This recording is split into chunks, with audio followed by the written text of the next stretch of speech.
Okay, let's first define what young learners are, because people don't always agree on that. We think that young learners are students from primary to senior high, and that's a really large group of people. But for all these people, what is most important is that when they study grammar, the grammar is made relevant to them. What kind of relevance could that be?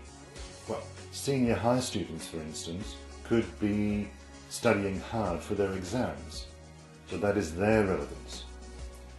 Junior high students could simply be needing the language and the grammar for studying at school, not necessarily for exams. But other people might simply need English to, for instance, go on a holiday, visit Australia, visit the UK or America. Now generally, there are three ways, we think, in which you can learn, in which you can study grammar. One is what is most often done, is learning things by heart.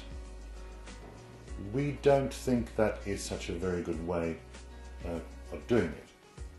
It's not very useful. Another way is by applying the rules, by forming habits. How do you do that? By drilling, by exercising, by repetition.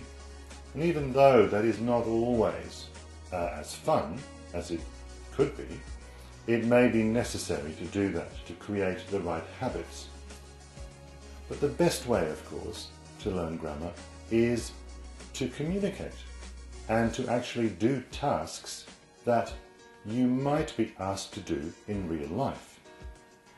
Now, learners always want to know, first of all, that what they're going to do is not boring, is not dry as dust, which is often the case in grammar and grammar lessons.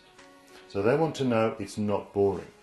And they especially want to know that it's useful outside the classroom. What can they do with it after school? Now, older learners, for instance senior high learners, they might want to know more often exactly how it works. Why is it this way? Why is it that way? But for younger learners, that isn't always the case. For them, it is much more intuitive, and learning is much more spontaneous.